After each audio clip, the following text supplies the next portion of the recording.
Hi everyone at magandang gabi po sa mga listeners po ngayon ng ating channel. Narito na naman po ako para magbahagi ng isa na namang kwento ng buhay na tiyak na inyong kagigiliwan o kaya naman ay kaiinisan. Ang kwento pong ito ay nagmula sa ating sender na si Ma'am Joyce na taga Mindanao. At sa mga bago lamang po dito sa ating channel, please like and subscribe. Umpisahan na po natin ang ating kwentuhan. Hanggang kailan mo ba kayang magtiis para sa pamilya mo?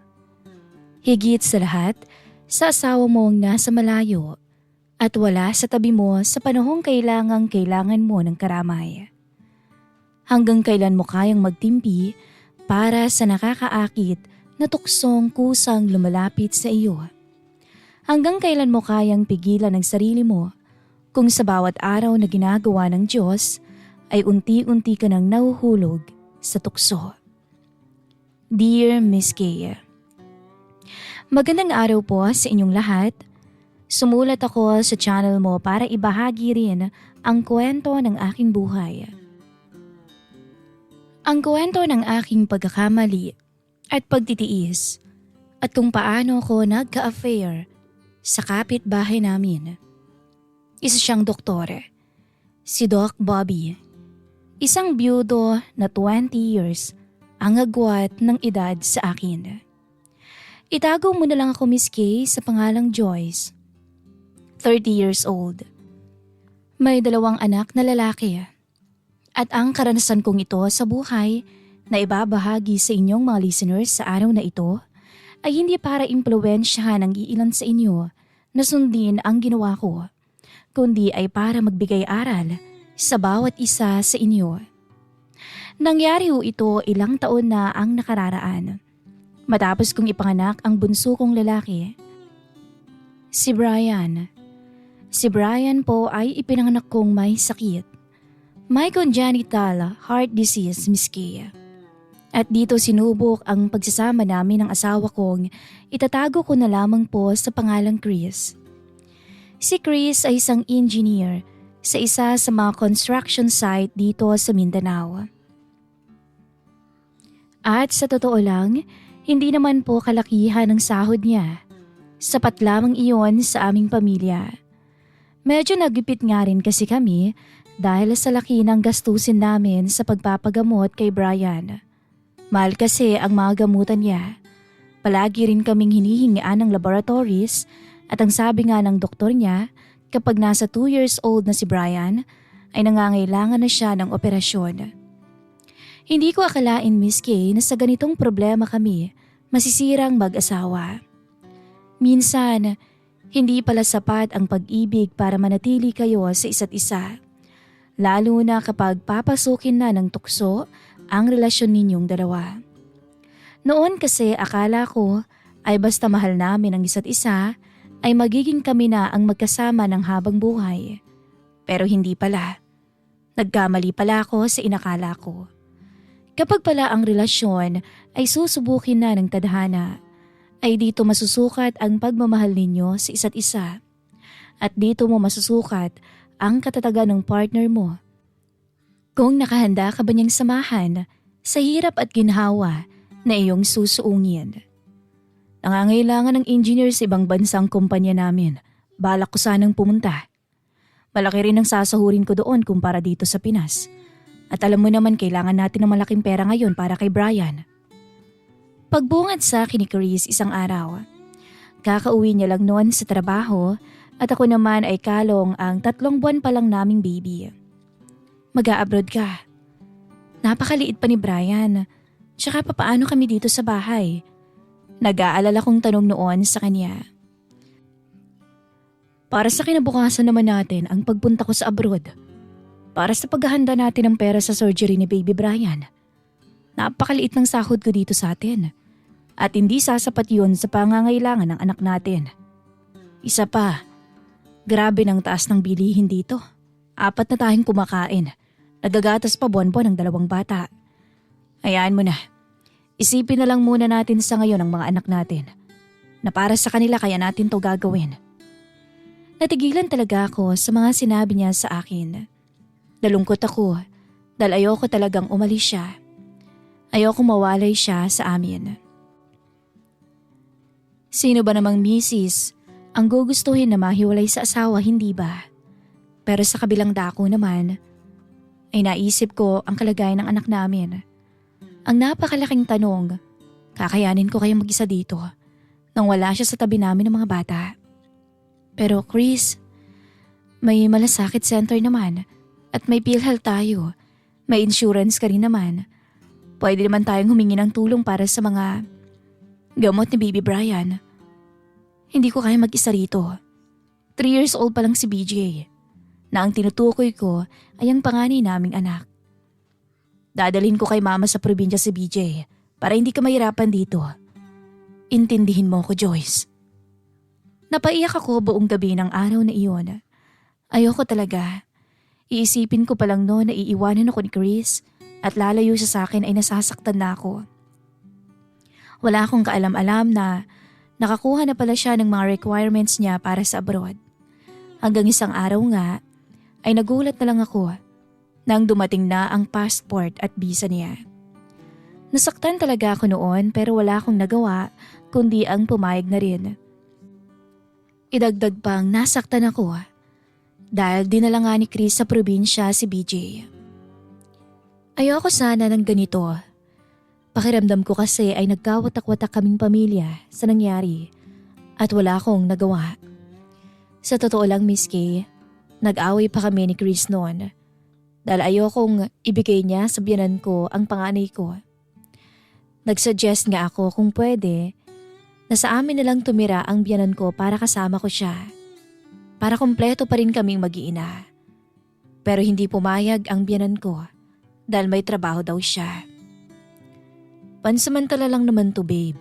Kapag okay na si Brian, ay uuwi na rin ako. Tsaka 2 years lang ang kontrata ko doon, okay? Wala akong nagawa kahit natutol sa kagustuhan ko ang desisyon ni Chris. Inisip ko na lang na siguro nga para ito sa ikabubuti ng pamilya namin. Para kay Brian. Para sa magandang kinabukasan namin. Pinagdarasal ko na lang na sana ay gabihan siya ng Diyos habang nasa ibang bansa. Ipinagdarasal ko na lang na sana ay kayanin ko ang lahat. Sana'y kayanin kong mag-isa. Lumipas ang ilang araw, Miss Kay, at nakahandaan ang lahat sa pag-alis ni Chris. Hindi ko na siya inahatid pa sa airport dahil masakit talaga. Nakikita ko pa nga lang na nakahanda ang kanyang maleta, pakiramdam ko ay dinudurog na ako. Para akong tinutusok ng libo-libong karayom sa dibdib. Namamaga ang mga mata ko sa kakaiyak. Taan na, madali lang naman ang 2 taon. Tsaka may cellphone naman tayo. Lagi akong tatawag sa'yo. Mahal na mahal kita. Mahal na mahal ko kayo ng mga bata. Mag-iingat kayo rito at alagaan mong mabuti si Baby Brian, ha? Para sa inyong paglayo kong to. Iyon mismo ang mga katagang binitawan ni Chris bago siya umalis sa bahay. Ibinuhos ko na yata ang lahat ng katapangan na mayroon ako ng mga oras na iyon.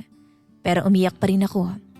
At kahit ilang araw na ang nakalipas, ay naiiyak pa rin ako. Napakahirap ang mag-isa. Naninibago ako. Lumipas ang mga buwan.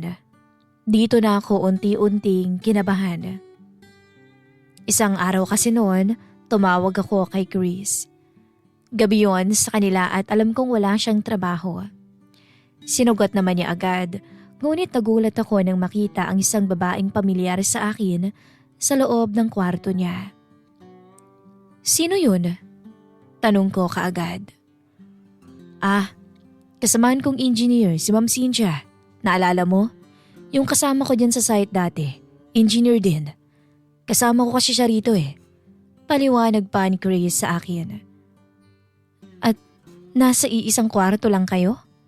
Gulat kong tanong sa kanya. Pinaliwanag sa akin ni Chris na magkasama lang sila sa site, ngunit hindi naman sila magkasama sa kwarto. Naroon lang daw to dahil may pinag-uusapan sila tungkol sa trabaho. Hindi ko maiwasang mag-isip ng masama. Pakiramdam ko ay may iba sa kanilang dalawa. Yung tipong instinct ng isang babae. Hindi ko alam kung talagang napaparanoid lang ako pero hinanap ko talaga si Cynthia sa social media. Hindi naman ako natagalan. Nakita ko siya kaagad dahil friends naman pala siya ni Chris. At nawindang talaga ako sa mga nakita ko.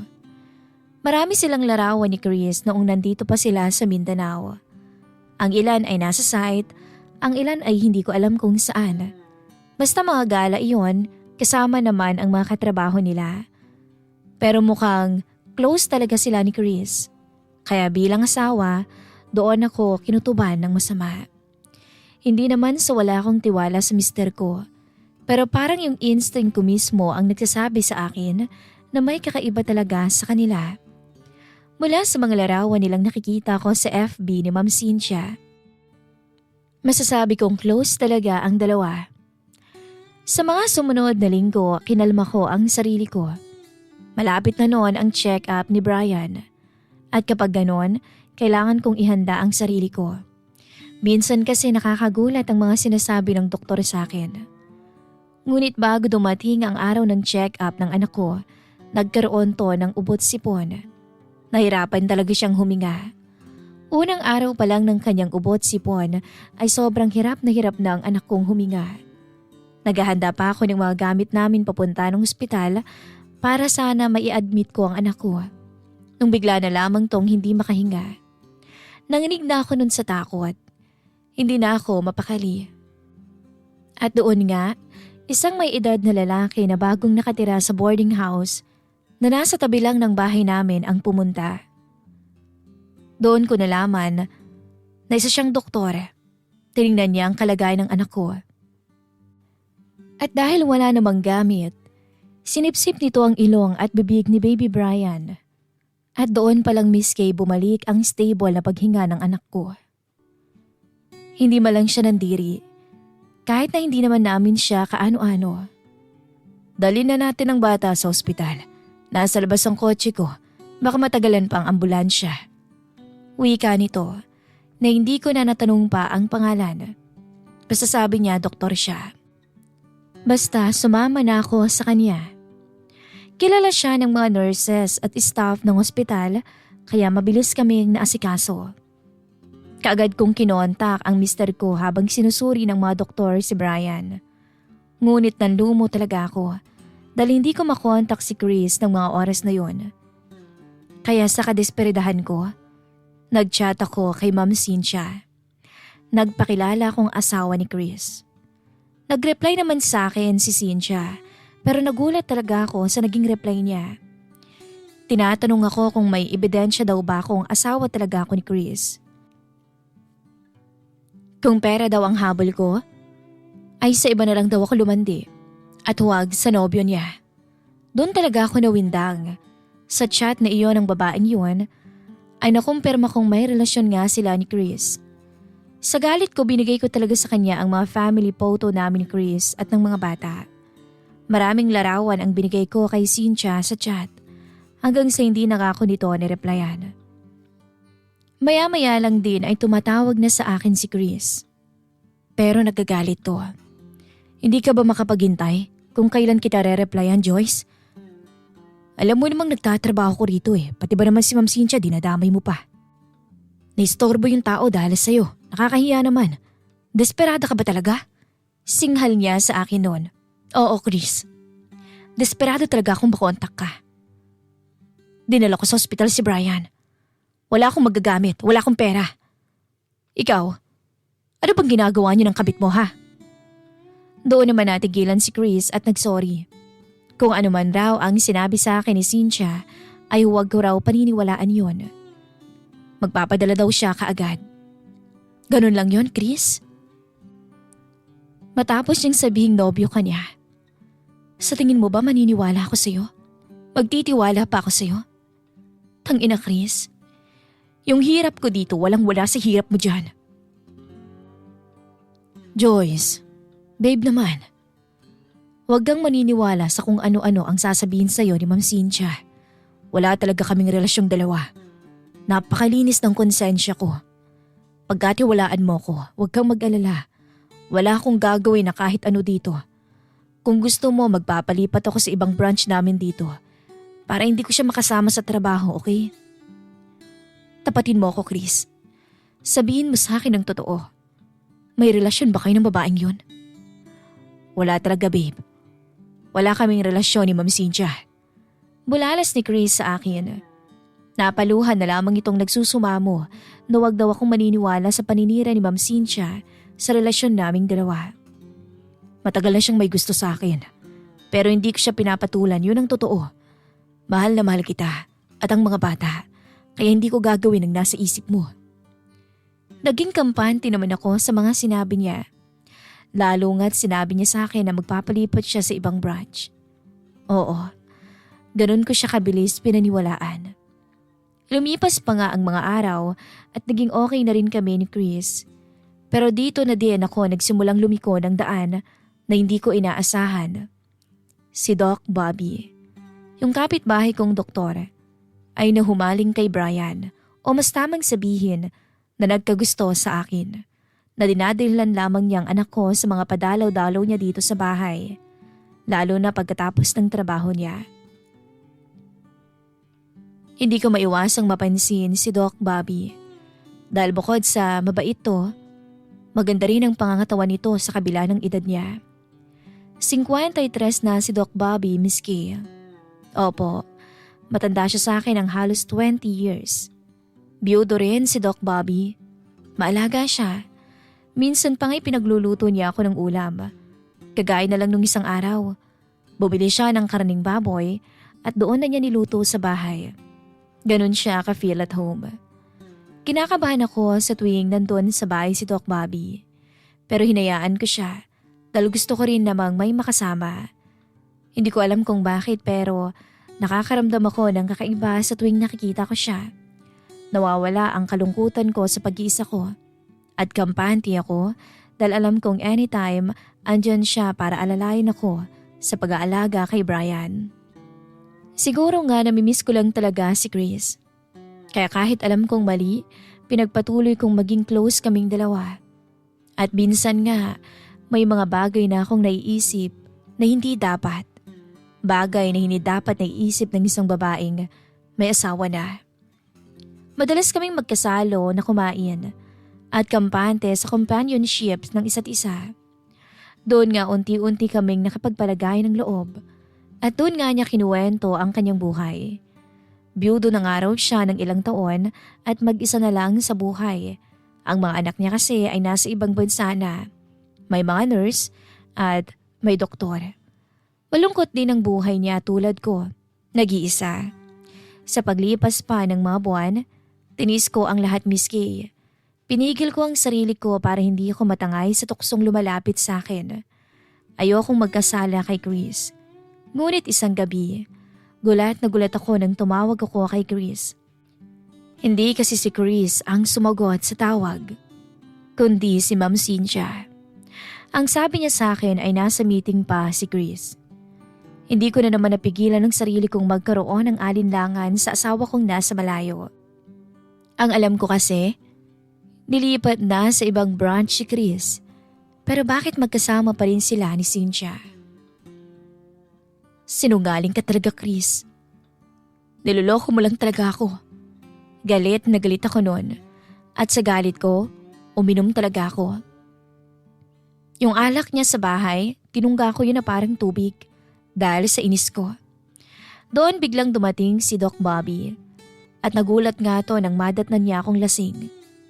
Dito na unti-unting nahulog ang damdamin ko kay Bobby. Hindi lang dahil sa pagpapakita niya ng kabaitan sa amin ni Brian, kundi dahil mas madalas ko siyang makasama at mas ramdam ko ang pagmamahal niya sa akin. Bago pa ako may masmasan sa kalasingan ko noon, ay may isang bagay na gumulat sa akin, ang pinagtapat ni Doc Bobby. Pasensya ka na, Joyce. Hindi ko lang talaga napigilan ng sarili kong mahalin ka, kahit alam kong may asawa ka na. Aniya sa akin. At sa isang iglap, Miss Kay, tila ako nawala sa sarili ko. Nakalimutan ko ang may asawa ko. At dala siguro ng pagkamis ko kay Chris at sa galit ko na rin sa kanya. Ako ang unang gumawa ng hakbang para may mangyari sa amin ni Bobby ng gabing yun. Nakakahiya man, pero sinamantala ko ang kalasingan ko para gantihan ang asawa kong sinungaling. Nakagawa ako ng isang kasalanan na akala ko ay hindi ko pagsisisihan. At sa totoo lang din, ay hindi ko na napigil ang pagtitimpi ko. Sino bang babae ang hindi maaakit kay Bobby? Matangkad at may tsura, kahit may edad na. Maalaga rin siya sa amin ang anak ko. Nung halikan ko siya, hindi na to nagpatumpik-tumpik pa. Agad niya akong hiniga sa may sofa. At dahil sa sobrang lapit namin, nakaramdam na ako ng init na hindi ko maipaliwanag. Init sa isang lalaki. Gusto ko pa sanang pigilan ng sarili ko, pero nang maalala kong muli ang boses ni Cynthia, gumanti na ako sa bawat haplos ni Doc Bobby. At sa bawat halik niya, dinadala ko noon sa alapaap. At sa bawat pagbanggit niya sa pangalan ko, pakiramdam ko, importante ako sa kanya. At doon na nga, unang beses na may nangyari sa amin. Nagpadala ako sa tukso ng gabing yun. Hindi lang isang beses, kundi pa ulit-ulit na may nangyari sa amin ni Doc Bobby ng gabing yun. Tawag pa nga ng tawag sa akin si Chris noon, pero hindi ko na sinagot pa. Sa inis ko ay pinatayan ko siya at nagpakasasa sa isang kamunduhang kaligayahan.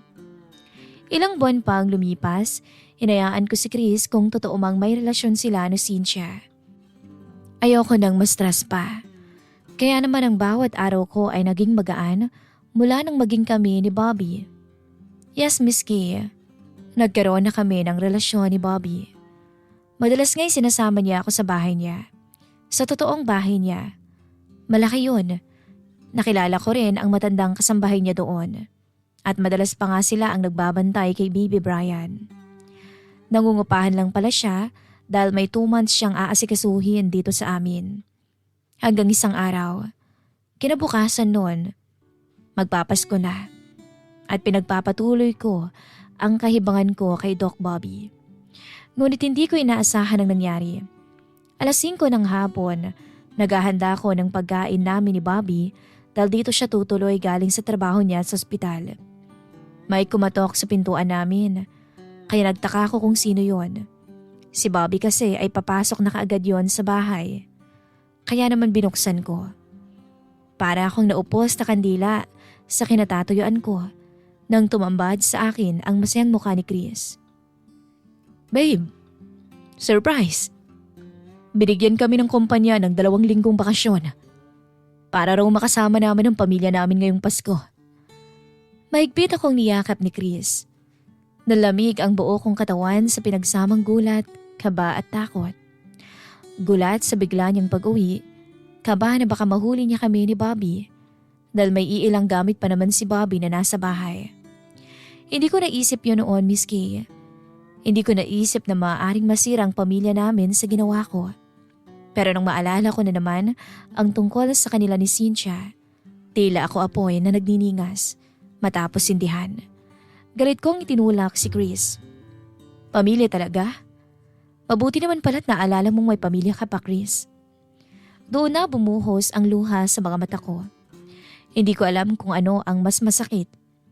Ang realisasyon na nagkasala ako o ang pagkakasala niya na dahilan kung bakit ako nagkasala. Babe, ilang beses ko bang sasabihin sa'yo, wala kaming relasyon ni Ma'am Cynthia. Maniwala ka sa akin. Wala talaga, Joyce.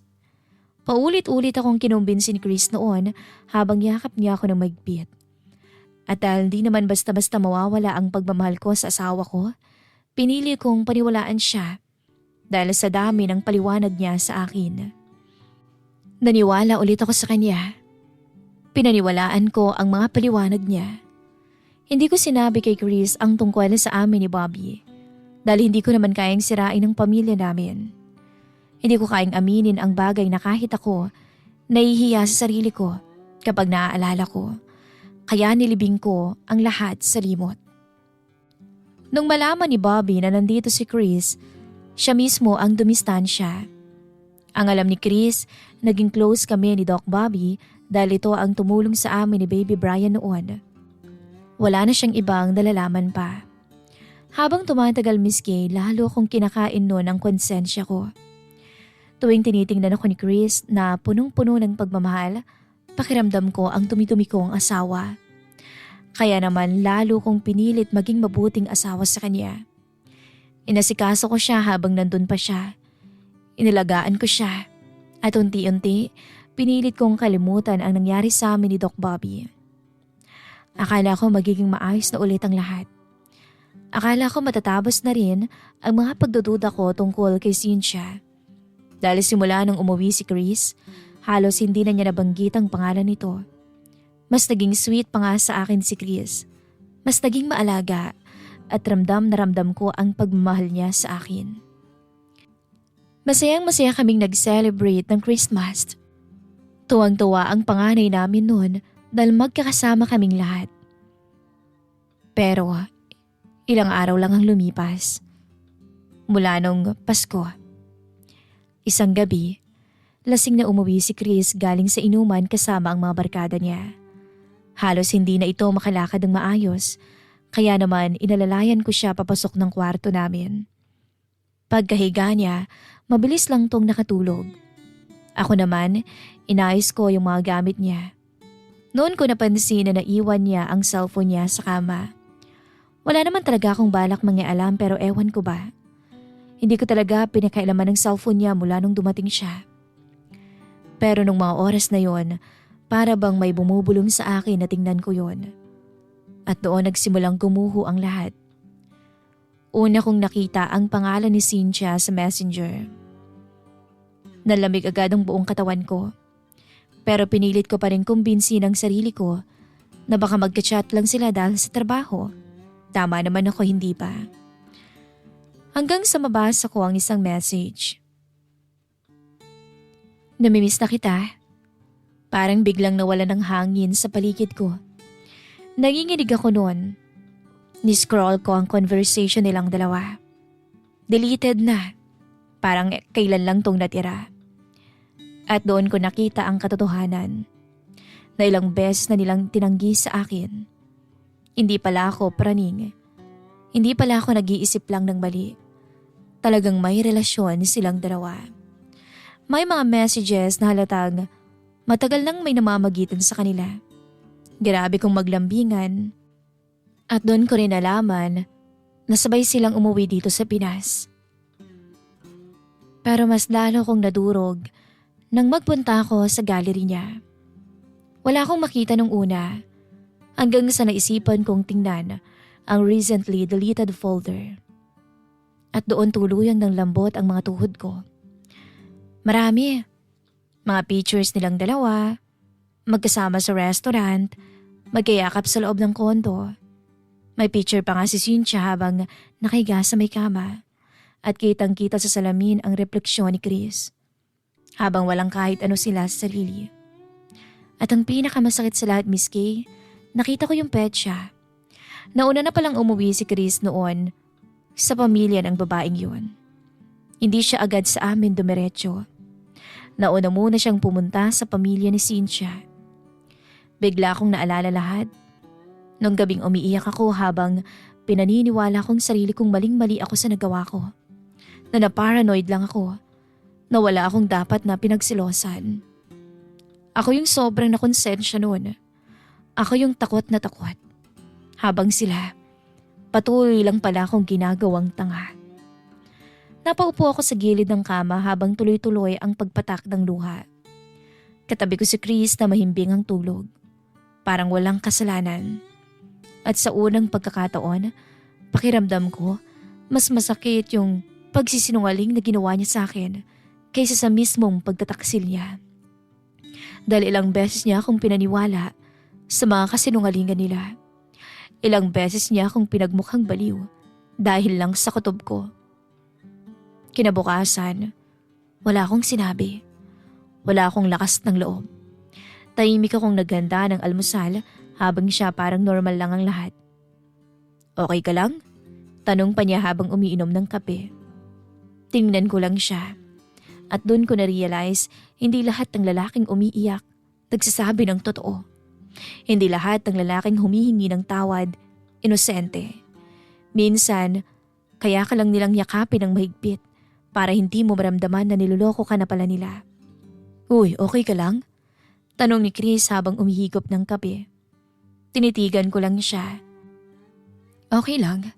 Mahina akong sabi. Ngumiti pa siya bago ako halikan sa labi. Dati, natutunaw ako sa simpleng lambing niyang ganun. Pero nung mga oras na yon, pakiramdam ko sukang-suka ako sa sarili ko. Dahil sa ilang beses akong nagpautos sa kanya. Hindi ko sinabi na alam ko na ang totoo. Hindi ako nagwala, hindi ako nagsisigaw. Dahil sa totoo lang, Miss Kay, pakiramdam ko noon, pagod na ako. Pagod na akong masaktan. Pagod na akong lokohin. Habang naghahanda ako ng almusal, palihim ko siyang pinagmamasdan. Tawang-tawa pa siya habang kalaro si BJ. Ang galing niya talagang umarte, na para bang mabuting asawa at mabuting ama. Pero sa likod pala nun, may iba siyang buhay. Kinagabihan nga habang tulog ang mga bata, tahimik akong umupo sa may sala. Kinuha ko ulit yung cellphone niya. Doon ko ulit binuksan yung mga pictures nila na nasa deleted folder. Akala niya siguro hindi ko check yun. Doon siya nagkamali dahil hindi pa niya dinilit lahat. Paulit-ulit ko ulit tinitigan yun habang umiiyak. Di ko alam kung bakit. Tinotorture ko yata ang sarili ko. Masakit kasing tanggapin na tama pala ang mga hinala ko. Tama ang mga katob ko. Ako itong pinagmukhang praning. Ako itong pininiwalang baliw sa selos. Pero babae pala talaga ang hindi madaling magkamali pagdating sa kutob. Makalipas ng ilang araw, bumalik na ulit si Chris abroad. At bago siya umalis, mahigpit pa niya akong niyakap. Konting tiis na lang, babe. Aayusin kong buhay natin. Napapikit na lang ako noon habang yakap niya ako. Hindi ko na alam kung alin pa ang totoo sa mga sinasabi niya. Pagkaalis niya, doon na ako tuluyang bumigay. Doon na ako umiyak. Hindi dahil mamimiss ko siya, kundi dahil doon ko unang naramdaman na may bagay nang nawala sa akin. Yung tiwala ko. Mula noon, hindi na ako nagtanong pa tungkol kay Cynthia. Hindi ko sinabi kay Chris na alam ko lahat. Napagod na akong humingi ng katotohanan sa taong kayang magsinungaling habang nakatingin ng diretsyo sa mga mata ko. Pinili ko na lang ituon ang buhay ko sa mga anak namin.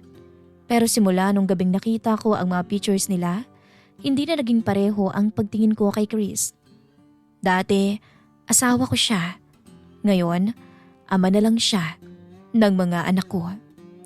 Makalipas pa ang ilang mga buwan matapos kong malaman ang lahat, tahimik akong nakisama. Tahimik na nasasaktan. Tahimik na unti-unting naubos. Pero habang tumatagal, lalo kong naramdaman na parang wala na talagang natitira sa amin. Kada tawag niya, wala na akong maramdaman. Kada I love you niya, parang wala na sa akin. Hanggang isang gabi nga, magka-video call kami noon. Halatang pagod si Chris galing trabaho pero ako, pagod na sa pagpapanggap. Bakit ba parang ang lamig-lamig mo na sa akin? Inis niyang tanong noon. May problema ka ba? Tahimik lang ako habang nakatingin sa screen. Hanggang sa napabuntong hininga siya. May lalaki ka na ba dyan? Sabihin mo na, para hindi ako nagpapakahirap dito abroad. Doon ako natawa. Pero hindi yung masayang tawa, kundi yung tawang punong-puno ng sakit. Talaga ba, Chris? Ikaw pang may ganang magsabi niyan? Bigla siyang natahimik. At doon ko sinabi, lahat-lahat. Matagal ko nang alam lahat, Chris. Nakita ko ang pagtigas ng panga niya sa screen. Anong ibig mong sabihin? Yung sa inyo ni Cynthia? Nanginginig man ang boses ko, pinilit kong magsalita ng diretsyo. Matagal ko nang alam yon. Nakita ko lahat ng pictures niyo, conversation niyo. Alam ko lahat. Pero wala kang narinig sa akin, Chris. Tahimik siya. Sobrang tahimik niya. At doon, hindi na siya makatanggi. Hindi na siya makapagpaliwanag. Joyce, Makinig ka muna. Pagod na akong makinig. Putol ko kaagad. Pagod na akong paniwalaan ka. Hindi ako umiiyak nung mga oras na yun, Miss Kay. Pero siya, umiiyak siya. Humihingi siya ng sorry ng paulit-ulit. Pero habang nakikita ko siyang umiiyak, wala na akong maramdaman pa. Ubos na ako. Huli na, Chris. Joyce, please. Ayusin natin to. Umiling ako. Hindi na ako masaya. At yun ang unang beso ang inamin sa sarili ko na hindi na talaga ako masaya. Hindi ko na kayang mabuhay habang araw-araw kong iniisip kung ilang beses niya akong niloloko at ginagawang tanga. Kaya naman nung gabing yon, nakipaghiwalay ako kay Chris. Hindi siya pumayag nung una, Miss Kay. Paulit-ulit siyang nakikipagbalikan. Pero wala na. Buo na ang desisyon ko. Kung mahal mo ang mga anak mo, sustentuhan mo na lang sila buwan-buwan. Joyce, pagod na ako maging asawa mo. Doon tuluyang natahimik si Chris. Masakit man, pinili ko naman yung sarili ko sa pagkakataong yon. Hindi naging madali na magsimula ulit. Lalo na may 2 akong anak na iniisip. Pero pilit akong tumayo sa sarili kong mga paa. Naghanap ako noon ng online work at kung ano-anong pinapasok ko para lang may pangtustos kami. Minsan puyat, minsan hindi ako makatulog. Pero kahit pagod, mas payapa na ako. Nasa poder ko na rin noon si BJ. Dahil ayokong mapalayo pa ang mga anak ko sa akin. Minsan nga tumawag si Chris.